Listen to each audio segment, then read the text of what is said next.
Okay, Assalamualaikum warahmatullahi wabarakatuh. Hari ini kita belajar tajuk baru iaitu daya gerak elektrik dan rintangan dalam. Okey, daya gerak elektrik ini ringkasan dia adalah DGE, manakala rintangan dalam adalah R. Okey, kalau kita tengok modul yang kita guna sebelum ni, okey, dia ada takrifan bagi DGE sinilah. Okey, DGE ialah tenaga yang dibekalkan untuk menggerakkan 1 coulomb cas melalui sel kering dan mengelilingi 1 liter elektrik yang lengkap. Okey, DGE ni sebenarnya dia paling mudahnya kita nak faham adalah nilai bateri tu sendiri sebelum kita gunalah. Contohnya satu bateri ni nilai dia 1.5 volt, maka 1.5 volt tu kita panggil dia adalah DGE. Okey. Dia mempunyai unit yang sama dengan beza keupayaan iaitu volt. Okey, unit dia adalah volt iaitu V besar. Okey, ataupun joule per coulomb. Okey, JC -1 lah. Okey, nilai voltan yang dilabelkan pada sel kering menunjukkan nilai DGE yang dibekalkan oleh sel kering tersebut. Okey, sebagaimana ibu sebut tadilah. Okey, kalau dilabel pada bateri itu 1.5 volt, maka itu adalah nilai DGE bateri tersebut lah. Okey, jadi apa yang dimaksudkan dengan DGE 1.5 volt? Okey, kalau kita tengok di sini, DGE 1.5 volt bermaksud tenaga elektrik sebanyak 1.5 joule tadi dibekalkan untuk menggerakkan seunit cas, iaitu 1 coulomb cas di dalam liter yang lengkap tadilah. Okey, apa beza dia di antara DGE dan juga beza keupayaan? Okey, cuba kita perhatikan di sini persamaan dia kedua-dua iaitu DGE dan beza keupayaan ni kita ukur menggunakan voltmeter lah. Jadi unit dia sama. Okey, unit bagi DGE dengan beza keupayaan sama iaitu volt dan juga joule per coulomb. Okey, cuma perbezaannya di sini kalau kita perhatikan rajah di sini, kalau kita nak ukur DGE, voltmeter mesti disambung terus kepada sel kering tadi. Okey, dia tak ada beban lah. Contohnya sini dia ada lampu. Okey, untuk DGE ni dia tiada lampu. Kalau kita pasang pada lampu pun kita kena ada satu switch, di mana switch tu kita kena buka lah. Maknanya arus tidak mengalir melalui mentor. Hanya mengalir melalui sel kering sahaja. Okey, kalau beza keupayaan kita kena ada beban. Contoh beban di sini adalah mentor tadilah. Okey, jadi voltmeter yang disambung kepada beban kita tadi iaitu mentor, bila kita ukur kita akan dapat beza keupayaan, bukan DGE. Jadi DGE ni sambungan voltmeter terus kepada sel kering. Manakala voltmeter untuk mengukur beza keupayaan kita sambung kepada beban iaitu mentor ataupun dawai lah. Sebelum ni kita pernah buat eksperimen elektrik, kita sambung pada dawai konstanten, dawai tu kita sambung pada menggunakan voltmeter ni yang disambung secara selari. Okey, itu je beza dia. Okey, yang seterusnya di sini bacaan voltmeter dia akan tunjuk 1.5 volt untuk DGE tu, menunjukkan itu adalah nilai DGE dia lah. 1.5 volt. Maknanya ini adalah bacaan asal dia. Okey, sekiranya kita sambung pada mentol, maka arus akan mengalir melalui mentol tersebut, maka bacaan voltmeter kita tidak akan sama dengan 1.5 volt. Dia akan berkurang sedikit lah sebab dia terpaksa mengalami rintangan dalam liter tu sendiri, dan juga dalam bateri itulah, maka dia akan mengalami pengurangan pada bacaan voltmeter. Contohnya di sini, kalau bacaan awal dia tadi 1.5 volt, bila kita sambung dengan beban, bacaan dia akan berkurang menjadi 1.3 volt. Okey, ni 1.3 ni adalah contoh bacaan yang didapat lah. Okey, jadi apa beza di antara DGE dengan beza keupayaan? Kita boleh juga bezakan dia. Satu tadi dari segi sambungan liter, yang kedua dari segi takrifan dia, iaitu DGE ni kita boleh ringkaskan bahawa DGE adalah tenaga yang kita bekalkan untuk mengalirkan satu unit cas lah. Manakala bezel keupayaan adalah kerja yang dilakukan untuk mengalirkan seunit cas. Okey, kalau kita buat eksperimen, yang ni kalau kita berkesempatan dan sekolah buka, maka kita akan buatlah eksperimen ni untuk menentukan nilai DGE lah. Okey, yang ni dia bagi apa beza di antara DGE dengan beza keupayaan berdasarkan eksperimen ni lah. Okey, kalau kita perhatikan di sini, voltmeter disambung pada bateri, tapi yang ni dia sambungkan kepada mentol. Okey, bila kita sambung pada mentol ni, tapi ni ada switch. Okey, kalau kita perhatikan ada satu kepingan besi kecil ni, ini adalah switch. Kalau kepingan kecil ni kita masukkan pada lubang di tengah-tengah ni, maka switch tu akan bersambung. Maka bila switch tu bersambung, maka switch tu kita kata dalam keadaan on lah. Okey, kita hidupkan switch. Okey, kalau kita buang kepingan longgar kecil ni, maka switch ni tidak bersambung, maka switch ni dimatikan ataupun off lah. Okey. Okey, bila keadaan switch dibuka, maksud switch dibuka ni dia off. Okey, makna kita buang kepingan logam ni, maka apa yang berlaku? Okey, mentol tidak akan menyala sebab arus tidak mengalir melalui mentol ni, dia hanya terus pergi kepada bacaan voltmeter di sinilah. Okey, jadi kalau keadaan kita perhatikan jadual ni, kalau keadaan switch ditutup, maka mentol tadi tidak akan menyala sebab arus tidak boleh mengalir. Maka bacaan ammeter kita kosong, bacaan voltmeter kita akan jadi 3 volt. Kenapa 3 volt di sini? Sebab dia guna 2 bateri. Okey. Okey. Tapi sebaliknya kalau kita switch ni, kita masukkan kepingan kecil di sini, maka switch tu akan tertutup ataupun di-on-kan. Okey, switch tu dihidupkan, maka arus akan mengalir melalui mentol, maka mentol akan menyala lah. Okey, jadi kita perhatikan di sini, bila mentol menyala, ada arus mengalir, maka ada bacaan ammeter.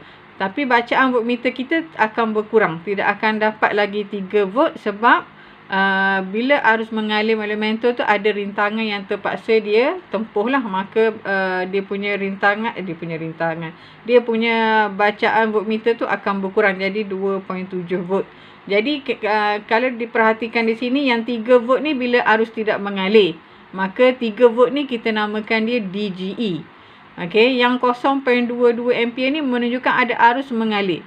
Okey, maknanya switch kita hidupkan tadi, mana arus mengalir melalui mentol, maka bacaan voltmeter kita akan berkurang. Jadi 2.7 volt ni kita tak panggil DGE, sebaliknya kita panggil beza keupayaan.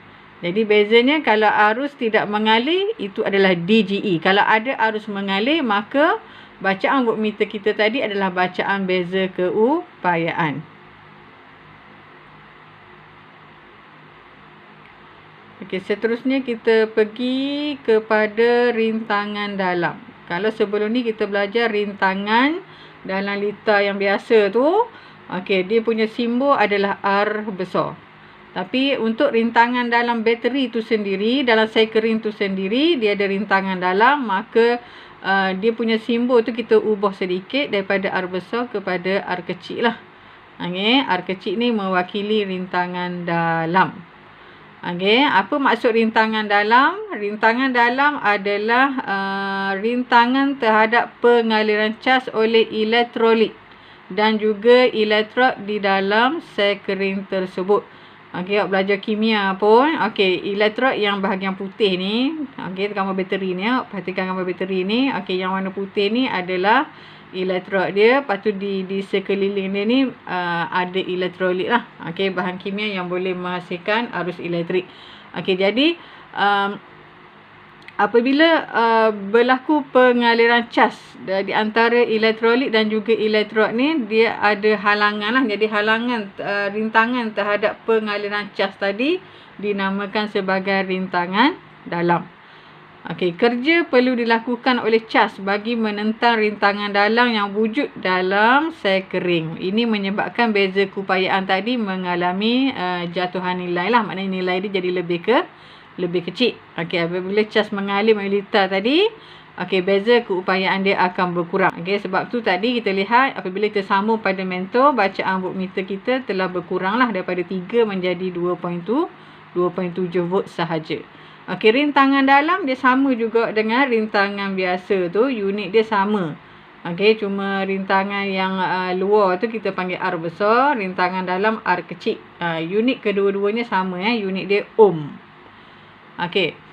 Untuk persamaan daya gerak elektrik, awak kena tahu maksud simbol dia lah. DGE diwakilkan dengan huruf E besar. Okey, daya gerak elektrik diwakilkan dengan huruf E besar. Okey, manakala beza keupayaan litar luar V, seperti biasalah huruf V besar ni. Okey, lepas tu nilai kejatuhan beza keupayaan dalam sel iaitu IR. I arus, R tu adalah rintangan dalam. Sebenarnya nilai jatuhan beza keupayaan ni V juga. V sebab rumus hukum Ohm kita belajar V sama dengan IR. Okey, eksperimen DGE ni dan menentukan rintangan dalam suatu sel kering. Maknanya satu eksperimen kita boleh tentukan dua nilai lah, iaitu satu nilai DGE, satu lagi nilai rintangan dalam. Okey, kalau kita lihat pada litar di sini, okey, dia punya susunan litar dia simple je. Okey, ambil bateri, kita sambung kepada voltmeter yang disambung secara selari. Okey, lepas tu kita ada ammeter dan juga rheostat. Okey, itu sahaja. Jadi rheostat ni fungsi dia untuk melaraskan arus. Okey, jadi bila arus berubah, kita perhatikan bacaan voltmeter pada sel kering. Kalau kita belajar hukum Ohm sebelum ni, kalau bacaan ammeter bertambah, maka bacaan voltmeter bertambah. Tapi untuk DGE, oleh kerana voltmeter disambung kepada sel kering, bukan pada dawai, bukan kepada mentor, kita sambung pada sel kering. Jadi DGE ni senang je nak kenal pasti dia. Kalau voltmeter disambung kepada bateri ataupun sel kering, itu ada nak ukur DGE. Jadi bacaan voltmeter ni kita akan dapati dia semakin lama semakin berkurang. Dia tak akan bertambah lah, dia berkurang. Kalau ukur Ohm dia bertambah. Tapi untuk eksperimen DGE, semakin bertambah arus, semakin berkurang beza keupayaan. Okey, contoh di sini katakan arus 0.2, bacaan voltmeter kita 2.7.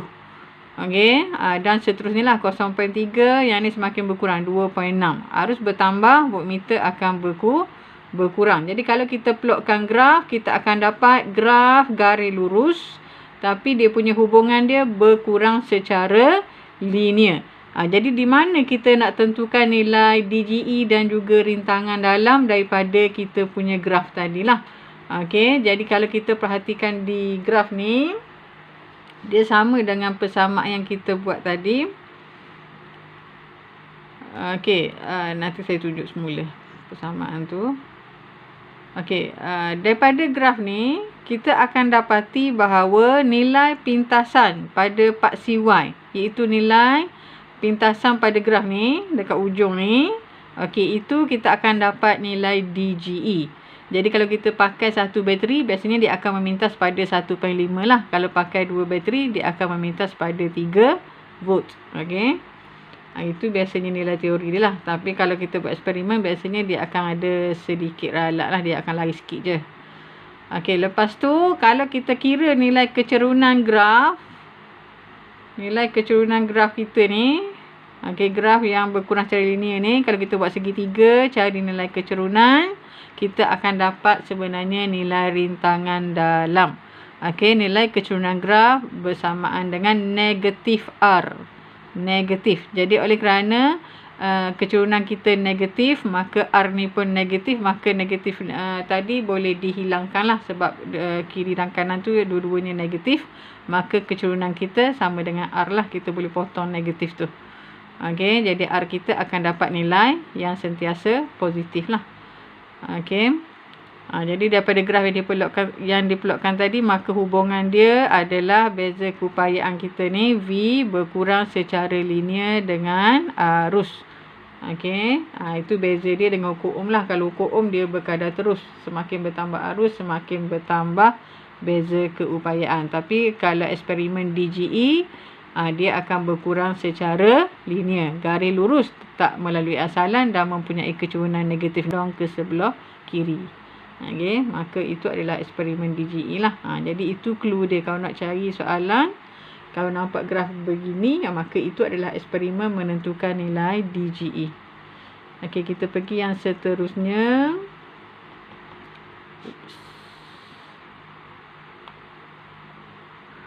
Okey, ini adalah latihan. Sebelum kita pergi pada latihan tu, saya akan tunjuk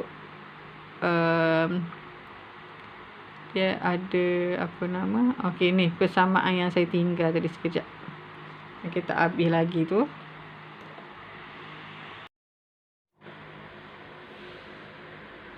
Okey, DGE simbol dia adalah E besar. Okey. Manakala V adalah beza keupayaan.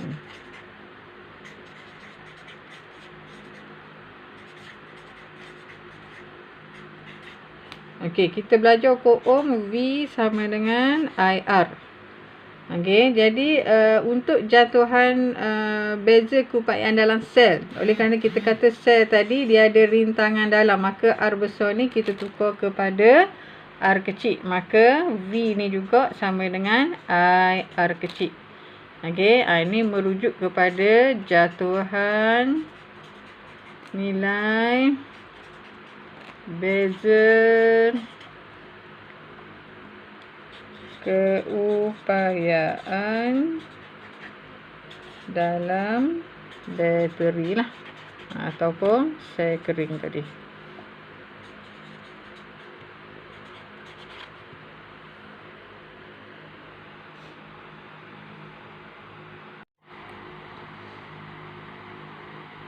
Okey, kalau kita perhatikan di sini dia ada rumus IR sama dengan E tolak V. Okey, dari mana dapat rumus ni? Okey, nanti saya tunjuk.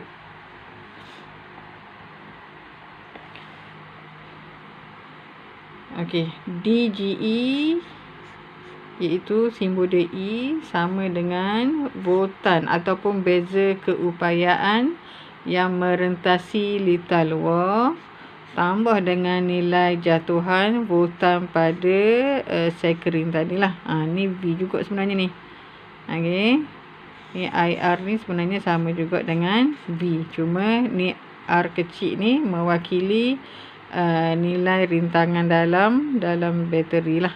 Okey, ni kita belajar sebelum ni V sama dengan IR. Jadi V IR. Ni sama R. Cuma R ni adalah R kecil lah. Okey, dia sama dengan rumus atas ni dah. Okey, jadi ni adalah nilai beza keupayaan yang berkurang dalam bateri disebabkan oleh disebabkan oleh rintangan dalam. Jadi kita dapat satu rumus sebenarnya. Okey, E jumlah keseluruhan DGE itu adalah nilai jumlah voltan dia. Satu yang mengalir melalui litar luar, satu lagi nilai jatuhan voltan yang disebabkan oleh rintangan dalam bateri itu sendiri. Okey, ni rumus yang pertama. Okey, rumus yang pertama.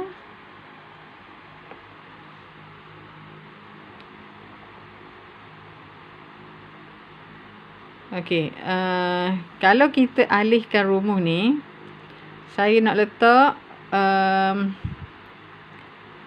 sebagaimana rumus nombor 1 tadi. Rumus nombor 1 dalam modul awak lah. Dia buat IR ke depan. Maka kita nak alihkan siapa? Kita nak tinggal IR ni, maka V ni kita alihkan ke sana lah. Maka E akan tolak dengan V. Maka kita dapat rumus yang kedua. Sebenarnya rumus nombor 1 dan rumus nombor 2 ni adalah rumus yang sama. Cuma kita ubah dia punya kita punya susunan sahaja. Okey. Lepas tu daripada nilai V ni, okey, rumus nombor 2 ni kita boleh hasilkan rumus yang ketiga berdasarkan hukum ni lah yang kita belajar sebelum ni. V sama dengan IR. Okey, V sama dengan IR. Kita akan masukkan nilai V ni ke dalam rumus nombor 2 di sini. Okey, jadi apa yang kita perhatikan di situ?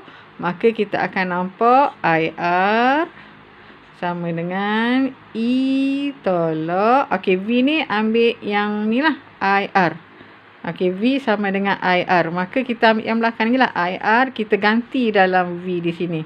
Maka jadi IR besar. Okey, ni rumus nombor 3. Okey, jadi kalau kita permudahkan lagi, okey, saya nak letak E sahaja di depan. Maka yang ni kita halau. Kita halau seberang jambatan ni. Maka dia akan jadi macam mana? Ni negatif. Bila menyeberang ke sini, dia akan jadi tambah lah. Maka IR besar tambah IR kecil. Ataupun IR kecil tambah IR besar. Sama sahaja. Okey, kita permudahkan lagi. E sama dengan I. Kita keluarkan sebab sini ada I, sini ada I. Okey, maka dalam kurungan R besar tambah R kecil. Okey, maka kita dapat rumus yang keempat.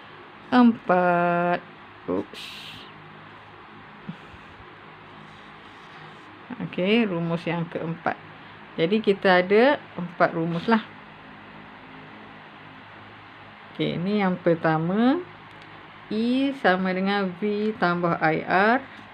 Okey, yang kedua sama dengan nombor 1, cuma kita letak IR kat depan. Jadi nombor 1, nombor 2 ni sama je lah. Hafal 1 je, tak perlu hafal banyak-banyak. Okey, yang kedua ni, rumus yang ketiga ni sebenarnya adalah olahan daripada rumus yang kedua tadi. Di mana V kita tukar dengan IR, maka kita dapat IR sama dengan E tolak IR besar. Okey, kalau kita tak mau ambil nombor 3 ni pun, kita terus ambil kepada rumus yang keempat. Sebenarnya kita ada 2 rumus je lah. Okey, E sama dengan V tambah IR kecil. Okey, satu lagi E sama dengan I besar. Okey, I ni arus R besar tambah R kecil. Okey, jadi ada 2 rumus sahaja. Jadi latihan dia kat gini, awak hanya gunakan 2 rumus ni lah. Okey, awak tengok apa yang diberi dalam soalan. Okey, kalau dia bagi nilai V, pakai yang ni. Kalau dia beri nilai arus dengan rintangan saja, pakai rumus yang kedua. Okey, rumus-rumus yang lain ni boleh guna, cuma olahan dia hanya melibatkan olahan. Maknanya kalau kesimpulannya rumus dia ada 2 ni je lah. Okey, yang kita boleh guna. Yang lain tu hanya melibatkan susunan je lah. Okey, jadi cuba jawab dulu soalan latihan guna 2 rumus ni, 1, 2. Okey, lepas tu kalau ada masalah boleh rujuk saya lah. Assalamualaikum.